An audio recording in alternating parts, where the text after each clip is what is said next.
Man, we have breaking Jets news coming out now from Dianna Russini. She's reporting that Alijah Vera-Tucker, and by the way, I'm reading the tweet here, that's why I'm looking down.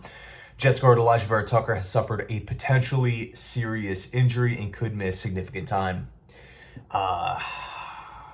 This sucks, right? Not gonna sugarcoat it. It sucks. AVT is one of my favorite players on the offense. He's such a important piece, right, for any offensive coaching staff, right? Whenever you can have someone who can play guard, he can play tackle, he can play on the right side, he can play on the left side. He's a team captain. He's great in the locker room. He's coming off, I would say his best season. Run blocker, pass protection. So yeah, it's not looking like he's going to be healthy. And again, according to Russini here, a potentially serious injury doesn't really sound like it's like a 2, 3, 4 week thing. Now, of course, it's all, there's really no point to speculate on, what type of injury did he sustain? That news is not out yet. But we do know AVT is in a contract year. We know that he's had 2 season-ending injuries before, and he's still on his rookie contract. So, I don't really want to dive too much into like the off season and everything, because the Steelers game is in a couple of days, which I cannot freaking wait for. I'm literally in the middle of uploading the Steelers preview. So we have to ask the question, what are the Jets going to do now, right? How are we going to bolster the offensive line? What's probably the best plan of attack? What's the most realistic plan of attack here?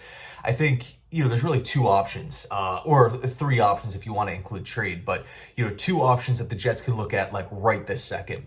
The first are the free agents out there, right? I mean, could you potentially, convince one of these older veterans to come out and play for the Jets this season? Mark Lewinsky from the Colts, Cody Whitehair from the formerly the Raiders, John Feliciano, San Francisco 49ers. Is that maybe something that they can pursue? But truthfully, I just don't know how realistic it is to bring in someone at 32, 33 years old off the street, someone who's missed an entire training camp, and say, all right, Pittsburgh's the first game's on Sunday, get ready. So I think really what's the most realistic option? Well, what you can do in the short term, it potentially long term if it works out, you can say Josh Meyers is the center. We brought you in. The Jets have been in a pretty good position right now because we've had 6 offensive linemen on the team with guys that you feel good or good enough starting, guys that have started games before in the past. So you can say, okay, Josh Meyers, you're going to be the center, and we're going to slide Joe Tippmann over to guard. At the end of the day, Joe Tippmann does have the body type to play the guard position. I don't think he's going to be a liability at guard. You can also, if you're in favor of this move, you can definitely bring to the argument the point of the high snaps with Joe Tippmann. So it kind of works out. You slide Tippmann over to guard. Josh Meyers comes in. He already has that working experience with, Justin Fields.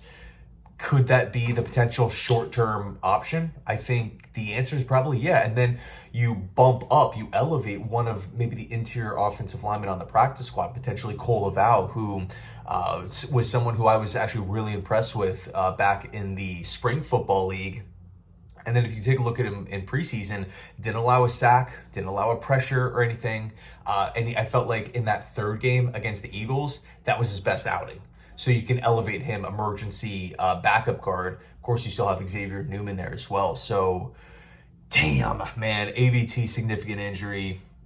But I think that's probably going to be the short-term plan of attack. Slide Tippmann over, Josh Meyers at center, and let's roll. So let me know your thoughts down below in the comment section. Thanks so much for watching. I appreciate you guys. And as always, go Jets.